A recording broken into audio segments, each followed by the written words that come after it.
Recently, a Muslim entered Hamza's den to complain about all the Afghan Muslims who were leaving Islam in his area. Hey guys, listen. There is a major concern here in Virginia. Okay. We have lots of Afghans literally leaving Islam. If you look at Apprehend My Channel, I'm trying to call them back in Farsi.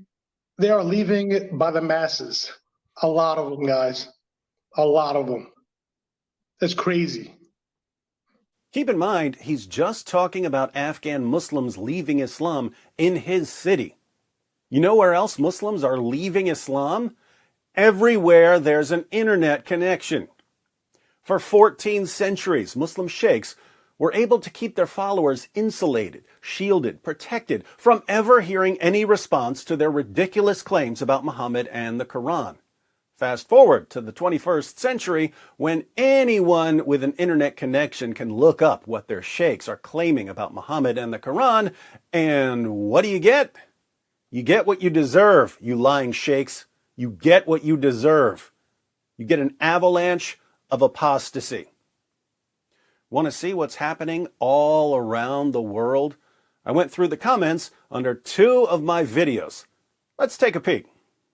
Thank you for going back to these core topics. It is this topic that made me realize Muhammad is a fake, and I became an ex-Muslim when you first posted it some 4 years ago. Thank you. This is just the beginning.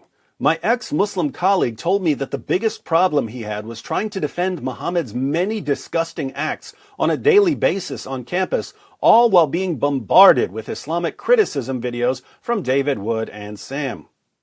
They are leaving it by the masses. A lot of them, guys. A lot of them. Ex-Muslim here from Iran. I was an agnostic for 4 years, but thanks to you, I have converted to Christianity, and I'm a Christian now. That's crazy. You get it right on the head, David, as usual. I never thought I'd see some of the Muslims I know convert to Christianity, but I'm seeing it all the time now, thank God. And your ministry has been key to converting these people, so thanks again. I'm an ex-Muslim from Uzbekistan who doesn't pretend to be a Muslim in front of people. When I first found your and AP's channel, I thought this was a fitna towards Islam, but during watching your and AP's videos, I left this disgusting religion. I know a lot of ex-Muslims in my country who say they're apostates and do not. They're just hiding the secret not to get attacked by those Muslims or their families. I really am proud of being an ex-Muslim since I see a lot of ex-Muslims coming up every day. Much love from Uzbekistan. And we love you, Uzbekistan. Research has shown that over 100,000 Muslims leave Islam every single year. Thank you, David, for your help through your videos. You helped me leave Islam.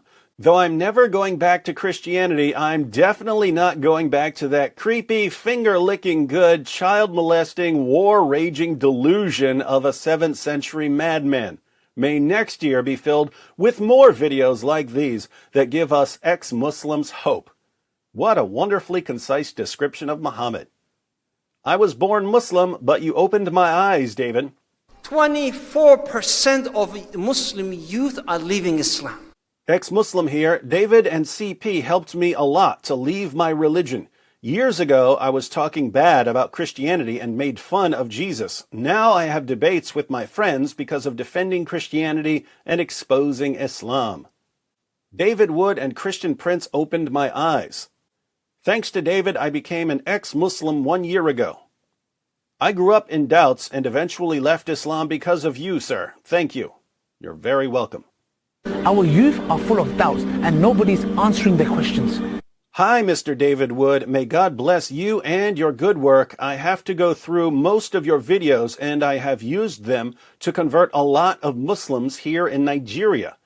And I do this from the prison. We have 1,000 inmates in here and I'm also one of the inmates. With the grace of God and your videos, I'm able to convert 250 inmates from Islam to Christian. There are others, too, who want to convert, but they're scared of losing family, too. Please keep the good work going. May Almighty Yahweh bless you. I would like to become apologetics like you. Sounds like you already are, my brother. Note to everyone else. Prison is an awesome place for apologetics and evangelism. Your videos played a key role for me 3 years ago when I left Islam. You really did change my life. Thank you, David. I'm a Christian, and I have 3 friends who left Islam because I showed them your videos and AP's videos. Thank you very much. Your child is going to become an apostate. Shut up!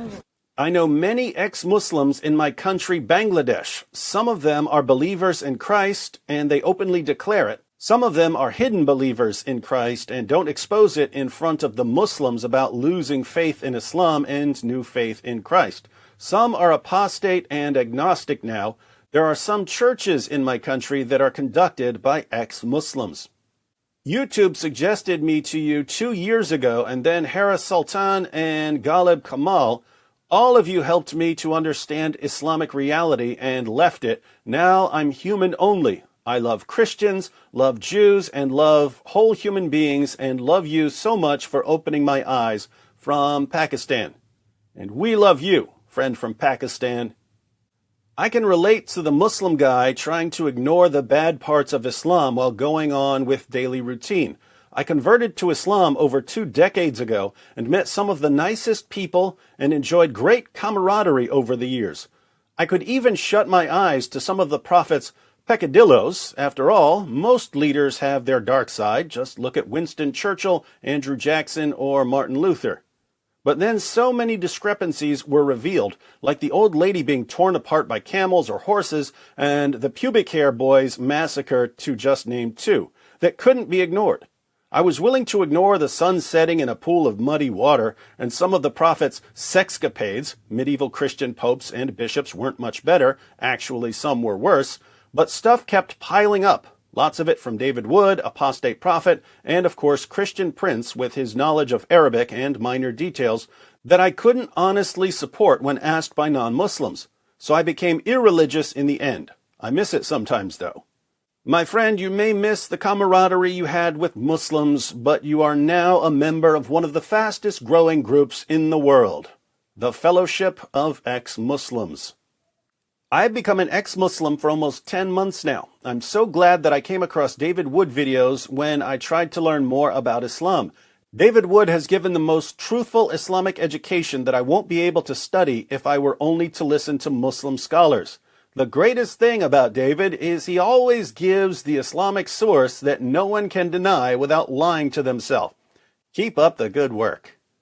And if we don't take constructive steps to deal with this, it is going to become an avalanche, a tsunami.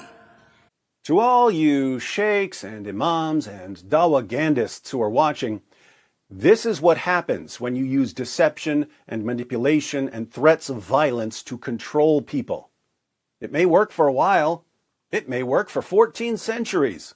But eventually, the people you've been deceiving and manipulating and threatening get an opportunity to think for themselves. And that's when you lose control over them. And when you lose control over them, you panic. And when you panic, you get desperate. And when you get desperate, you put the future of your religion in the hands of da'is who are only going to accelerate the avalanche. If you look just at the Quran, you will get the indication that you can have sexual intercourse with a 5-year-old. So if you're Quran alone, you're allowed to have sexual intercourse with 5-year-olds. Get me one verse in the Quran which says the woman has to be pubescent. So if you're Quran alone, you're steered towards pedophilia, and a severe type of pedophilia. How's that for a cup of cold Zamzam water in the face? It just backfired on me. It just backfired on me. This is a part of our religion. There's a reason to it. Yeah?